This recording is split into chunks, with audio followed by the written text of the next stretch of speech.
নোয়াখালী জেলার প্রিন্ট ও ইলেকট্রনিক মিডিয়ার কর্মরত সাংবাদিকদের সঙ্গে পরিচিতি ও মতবিনিময় সভা করেছেন নোয়াখালী জেলার পুলিশ সুপার জনাব টি এম মোশাররফ হোসেন। আজ নোয়াখালী পুলিশ সুপারের কার্যালয়ে কনফারেন্স রুমে জেলা পুলিশের আয়োজনে এ সভা অনুষ্ঠিত হয়। সভায় police super T M Mosharraf Hossain সাংবাদিকদের সঙ্গে সৌহার্দ্যপূর্ণ সম্পর্ক বজায় রেখে জেলার সার্বিক আইন শৃঙ্খলা পরিস্থিতি আরও উন্নত করার প্রত্যয় ব্যক্ত করেন। তিনি বলেন, আইন শৃঙ্খলা রক্ষায় পুলিশের পাশাপাশি সাংবাদিকদের ভূমিকা অত্যন্ত গুরুত্বপূর্ণ। সাংবাদিকতা সত্য ও ন্যায়ের পথে সমাজকে আলোকিত করে।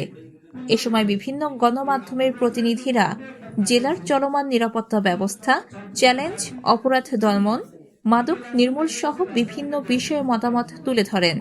একই সঙ্গে তারা সাংবাদিকদের নিরাপত্তা নিশ্চিত করা, দ্রুত তথ্য সরবরাহ সহ পারস্পরিক সহযোগিতা বৃদ্ধির আহ্বান জানান। পুলিশ সুপার উপস্থিত সাংবাদিকদের মতামত গুরুত্ব সহকারে শোনেন এবং ভবিষ্যতে আরও উন্মুক্ত ও স্বচ্ছ কাজের পরিবেশ গড়ে তোলার আশ্বাস দেন। সভায় জেলা পুলিশের ঊর্ধ্বতন কর্মকর্তা, প্রিন্ট ও ইলেকট্রনিক মিডিয়ার সাংবাদিকবৃন্দ উপস্থিত ছিলেন। জেলা পুলিশের আয়োজনে অনুষ্ঠিত এ মতবিনিময় সভা সাংবাদিকতা ও আইন শৃঙ্খলা রক্ষাকারী বাহিনীর মধ্যে সম্পর্ক ও সুদৃঢ় করবে বলে আশা প্রকাশ করা হয়। এগুলি চলছে, এখনো চলছে, কিন্তু তাদের নেতার হাত ধরেছে, নেতৃত্বের হাত ধরেছে।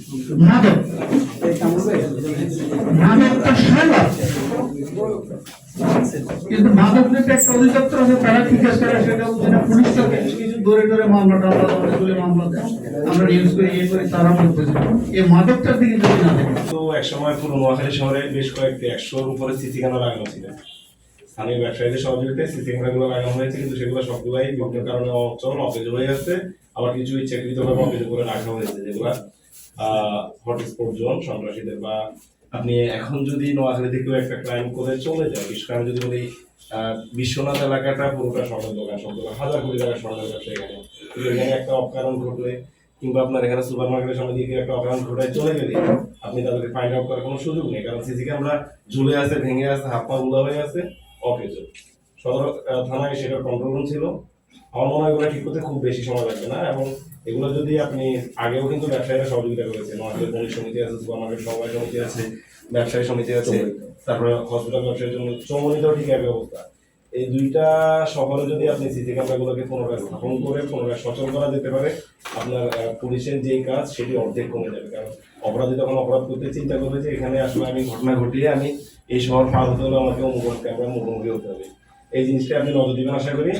আর আরো একটা জিনিস যেটি বলতে চাই, সেটি হচ্ছে 24-এ যে গণ অভ্যুত্থান হয়েছে, ছাত্র জনতার যে রক্ত, যে রক্তের বিনিময়ে আসলে আজকে আপনি এখানে এসেছেন এবং এখানে আসার সুযোগ হয়েছে। আমি বলবো, আমরা চাইবো সেই যেই উদ্দেশ্যকে ধারণ করে গণ অভ্যুত্থান হয়েছিল, সেই উদ্দেশ্য যাতে বাস্তবায়ন হয় এবং সেই উদ্দেশ্যে যাতে কোনো হেরফের না হয়, সেদিকে আপনিও প্রশাসনের একজন কর্তা ব্যক্তি হিসেবে সতর্ক দৃষ্টি রাখবেন। আপনাকে নোয়াখালীতে আবারও স্বাগত জানাচ্ছি। ধন্যবাদ। আসসালামু আলাইকুম। আমার কথা একটু ভিন্ন আসবে। নোয়াখালীতে কয় মিনিট সময় দেবো? আমার ডিআইজি স্যারের সাথে মিটিং আছে। আপনি 1 মিনিট এসে না আমরা টোটাল আর কয় মিনিট সময় নেব? 5 মিনিট দিতে পারবেন। আমরা 1 ঘন্টা তো মিনিমাম আমরা 5 মিনিট যদি দিতে চান 11টা কম সময়ে টাকা দরকার ছিল না। আমি হয়তো 2 থেকে 3 মিনিট শেষ করব, ম্যাক্সিমাম আর 10 মিনিট মিলে। নোয়াখালী আসলে রেগুলার তো একটা শান্তি শহর ছিল, কিন্তু এই নোয়াখালী শহরের শান্তিটা হারিয়ে গেছে লোক সফল হচ্ছে ধাপে ধাপে। এবং এই শান্তি হারিয়ে যাওয়ার পেছনে এখানে যে শীর্ষ কর্মকর্তা ছিলেন নোয়াখালী জেলা পুলিশ সুপাররাও এটার জন্য কম নেই।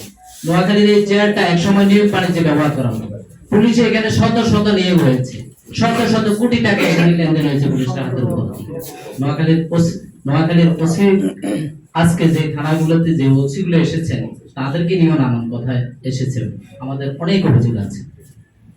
একই সাথে কথা আছে ওনাদের নিরপেক্ষতা নিয়ে, ওনাদের দলের পক্ষতা নিয়ে। বলা হচ্ছে ওই থানার ওসি এই মতাদর্শী, ওই থানার ওসি ওই মতাদর্শী। পক্ষান্তরে এটা নোয়াখালী জেলা পুলিশ সুপারের বড় পর্দায়। আমরা আশা করব নোয়াখালীর পুলিশ হবে জনতা, নোয়াখালীর পুলিশ হবে সেখানে ভিন্ন মতাদর্শী হোক, সে যদি একজন রাষ্ট্রের সুশাসনে বিশ্বাসী নাগরিক হয় তার পক্ষ হোক। আমরা এই আশাটুকু রাখবো নোয়াখালী পুলিশের কাছে। এখানে অনেক সমস্যার মধ্যে আমি মনে করি যে সবচেয়ে বেশি সমস্যা হলো সন্ত্রাসী আছে নোয়াখালীতে এখন অভয়ারণ্য। এখানে অস্ত্রের কথা বলা হয়েছে, অস্ত্রগুলো উদ্ধার নির্বাচন খুব জরুরি। মাদকাসক্ততার পরিমাণ খুবই বেড়ে গেছে। এখানে ইয়াবা যে পরিমাণ এসেছে এটা বিন্দু মাত্র পুলিশ ধরাছোঁয়া রাখছে বলে আমি মনে করি না। ইয়াবার চালানগুলো বন্ধ করতে হবে। ইয়াবার চালানগুলোর কারণে নেশাগ্রস্ত মানুষ সবচেয়ে বেশি খুন খারাপিতে জড়িত হচ্ছে। আপনি আসার পূর্বে নোয়াখালীতে সড়কে একদিনে 6 জনের মৃত্যু হয়েছে। সড়ক ব্যবস্থায়ও আজকে নিরাপত্তা নেই, অ্যাক্সিডেন্টে সড়ক ব্যবস্থায় আমাদের কোনো নিয়ন্ত্রণ নেই। আমরা মনে করি এই বিষয়ে পুলিশকে সচেতনতা খুব অবলম্বন করতে হবে। আপনি আপনি বাংলাদেশের সবচেয়ে একটা অপরাধ প্রবণ জেলায় পুলিশ সুপার হিসেবে দায়িত্ব পালন করেছেন, খুলনা এরশাদ শিকদার জেলা। আমরা আপনাকে আর অপরাধ নিয়ন্ত্রণ নিয়ে কোনো জ্ঞান দিতে চাইবো না। পরিশেষে আপনার ভবিষ্যৎ আর উত্তরোত্তর সমৃদ্ধ হোক এবং নোয়াখালী আপনার হাতের মধ্যে দিয়ে 0% আমি বিশ্বাস করি 0% অপরাধ মুক্ত জেলা হিসেবে নোয়াখালী বাংলাদেশের মধ্যে সমৃদ্ধ হবে এই আশাবাদ আছে।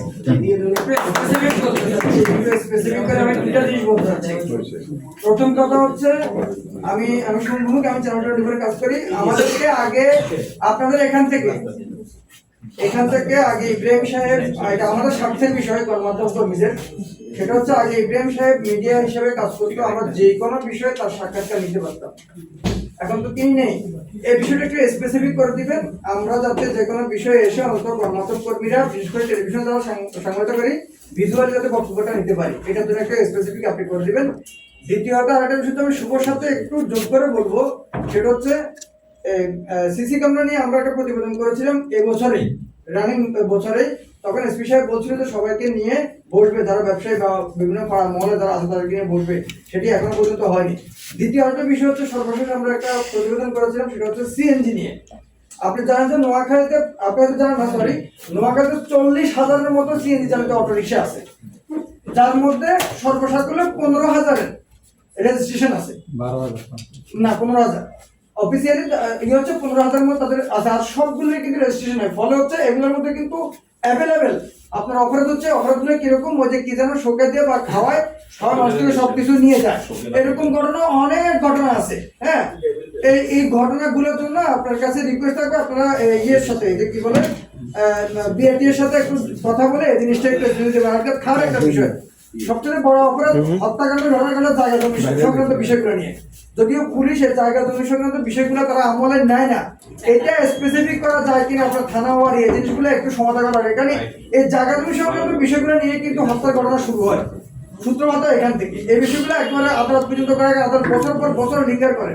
তার কারণে আমরা চাচ্ছি যে এই জিনিসগুলোকে আপনারা পুলিশ প্রত্যেকটা থানায় এরকম কোনো কিছু করা যায় কিনা, যে এই জিনিসগুলোকে সমাধানের বিষয়টা। ধন্যবাদ। সুযোগ্য এসপি মহোদয়, আপনি যেহেতু সময় দিয়েছেন, কারণ আজকে এখানে নোয়াখালী জেলার সমস্ত মিডিয়ার সকল সিনিয়র সাংবাদিকরা উপস্থিত ছিল। আপনার নোয়াখালীর চিত্র আপনি পাওয়ার জন্য আপনাকে মিনিমাম 1 ঘন্টা সময় দিলে আপনি ভালো একটা চিত্র পেতেন এবং আপনি নোট ডাউন করলে ভালো হতো। আমাদের অনেক সিনিয়র সাংবাদিকরা আপনাকে অনেক তথ্য দিয়েছে। আমার একটাই দাবি থাকবে, আপনি নোয়াখালী এখন একটা সন্ত্রাসের অভয়ারণ্য হয়েছে, আপনি দয়া করে কিশোর গ্যাং, চাঁদাবাজ আর অস্ত্রধারী ক্যাডার, এটা নিয়ে আপনি 0 টলারেন্স যদি আসেন তাহলে আইন শৃঙ্খলা পরিস্থিতি আমাদের নিয়ন্ত্রণে চলে আসবে। আরেকটা হলো নোয়াখালীতে ট্রাফিক ব্যবস্থাপনা সম্পূর্ণ মুক্ত করে পড়েছে, এই বিষয়টা আপনি জরুরিভাবে দেখবেন। ধন্যবাদ আপনাকে। আমি একটু যোগ করবো, আমি আজাদ দিয়ে আমাদের কাজ করে একটু, সেটা হলো কিছু কথা আসছে, অনেকগুলো কথা, যেগুলো কিশোর গ্যাংয়ের আদলে স্কুলগুলোতে, হাই স্কুলগুলোতে বেস কিশোর গ্যাংয়ের আদলে, এটা বেস ফেলাতে বড় ছোট বেস করে এটা গ্রুপ চলতেছে। শহরের ভালো ভালো স্কুলগুলোতে বেস করে, বেসের মাধ্যমে অনেক অপরাধ সংঘটিত হচ্ছে।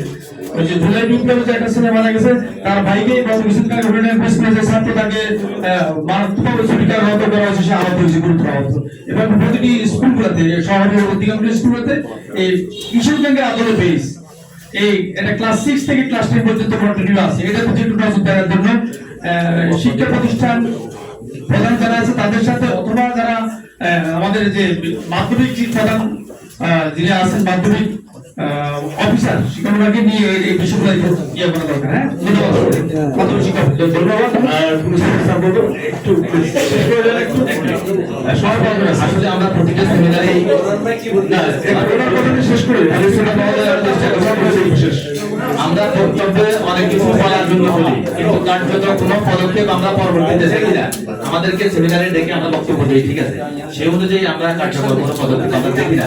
এই বিষয়ে আপনি এই যে মাদক নির্মূল, কিশোর গ্যাং নির্মূল, আপনি কিশোর গ্যাং ধরে আনেন, পরের দিন ছেড়ে দেন, এই ধরার কোনো মূল্য নাই।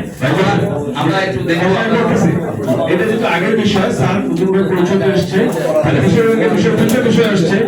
আমার দেশের সাংবাদিক ভাই এই সব আসামি আমাদের গ্রেফতার ছিল, স্যার উত্তর ছিল স্যার, এবং আমরা আদালতে প্রেরণ করেছি। তারা বয়স্ক হওয়ার কারণে আইনগত সুবিধা পেয়ে থাকে, জামিন পেয়েছে, শেষ। আর আরেকটা বিষয়, আমার থানার থেকে বাইক আনতে ছাড়িনি, ঠিক আছে। আর এখন একটু কোরআন ভাই দিলে বলুন, ঠিক আছে। স্যার পরিচয় দিতে স্বাস্থ্য তো পড়েছি এবং কত বিনিময় সহ, ঠিক আছে। একটু সময় নিয়ে করা উচিত ছিল। একটু সময় নিয়ে করা উচিত ছিল।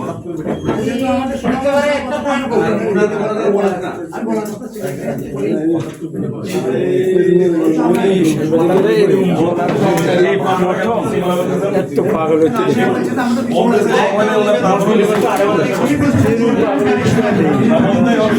চারিদিকে একটু আপনি যেহেতু শুরু করে কিন্তু আমার কথা সেখানে সবচেয়ে পাইছে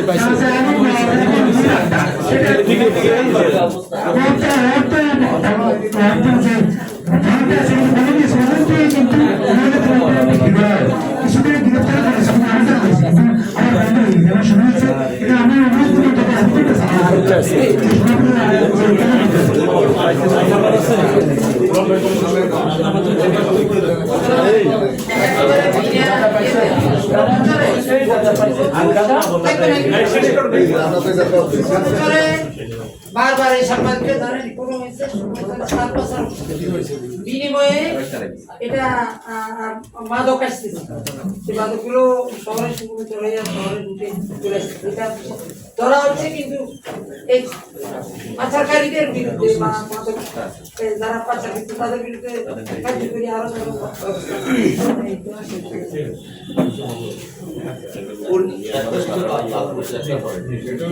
আমরা যারা সাংবাদিক যেগুলো আমরা দ্রুত আমাদেরকে আমরা বলছি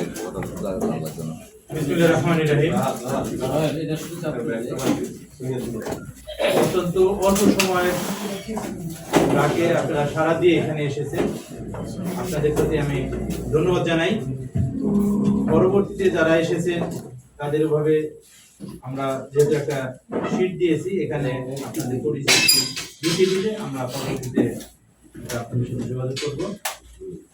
আর আমি প্রথমেই আবার বলছি, প্রথমে আমি এখানকার নোয়াখালীর একটা প্রকৃত চিত্র পাওয়ার জন্য আপনাদের সাথে আগে বসার পরিকল্পনা করে বসি। আজকে সকালে হঠাৎ করে পূর্ব নির্ধারিত ছিল, এমন না যে গতকালকে আমি জানতাম যে ডিআইজি স্যার মিটিং করবেন, তা না। আজকে সকালে হচ্ছে স্যার সাডেনলি একটা মিটিং কল করতে ঠিক করতে, সেই কারণে আমাদের সময় একটু স্বল্প। যেহেতু পরিচিতি মানে আমরা আজকে তো আমার আপনাদের সাথে প্রথম বসা, এরপরে তো আমাদের আরো অনেক বিষয় বসতে হবে, আমরা বসবো ইনশাআল্লাহ। আর প্রথম যেটা আমাদের মিডিয়া সেলের আমাদের additional SP admin and finance জনাব আরিফ, উনি আপনাদের সাথে কথা বলবেন। অ্যাজ আর্লি অ্যাজ পসিবল আমাদের তথ্য দেওয়ার আমরা চেষ্টা করব, কারণ তথ্যর অবাধ প্রবাহ এখানে অপরাধ নির্মূলে অনেক বেশি সহায়ক একটা। আর আজকে আমি তেমন বেশি কথা বলবো না, আমি আজকে আপনাদের পয়েন্ট শুনে অনেক গুরুত্বপূর্ণ পয়েন্ট চলে আসছে। আর পুলিশিং ওভারঅল একই রকম চিত্র সারা বাংলাদেশ ব্যাপী, কমন কিছু সমস্যা আছে। 80% মোটামুটি সারা বাংলাদেশে একই, 20% অঞ্চল ভেদে ভেরিয়েশন। আমি আপনাদের কাছ থেকে সহযোগিতা চাই, শতভাগ সহযোগিতা চাই। নোয়াখালী অত্যন্ত ঐতিহ্যবাহী একটা জেলা, জেলা মানুষ সৃজনশীল, এবং আমি যেটা বারবার শুনেছি এটা প্রো পুলিশিং, পুলিশকে এরা অনেকভাবে কোঅপারেট করে। বাংলাদেশের কমন চিত্র এটা। বাংলাদেশের মানুষ অত্যন্ত ভালো, এটা প্রশাসনকে পুলিশকে তারা সবসময় সহযোগিতা করতে চায় এবং করে। আমি এটা আমার ছাত্র জীবনে দিয়েছি।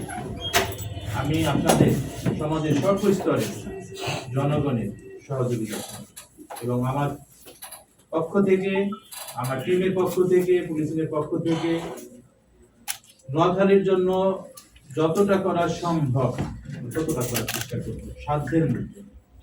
একজন মানুষ হিসেবে, একজন পুলিশ কর্মকর্তা হিসেবে আমার নিরপেক্ষতার জায়গা থেকে, আমার পেশাদারিত্বের জায়গা থেকে, আন্তরিকতার জায়গা থেকে পুলিশ এবং জনতা, কমিউনিটির সাথে নিয়ে, জনগণের সাথে নিয়ে আমরা একটা সমাজে ভালো কিছু করার জন্য চেষ্টা করবো ইনশাআল্লাহ। আমি আগামীতে আপনাদের সাথে আবারও কথা হবে, দেখা হবে। আপনাদের সকলে সুখ সমৃদ্ধি কামনা করি। আমরা একসঙ্গে কাজ করব সেই প্রত্যাশা করে আসার মতো এখানে আমি বিদায় নিচ্ছি। সকলকে ধন্যবাদ।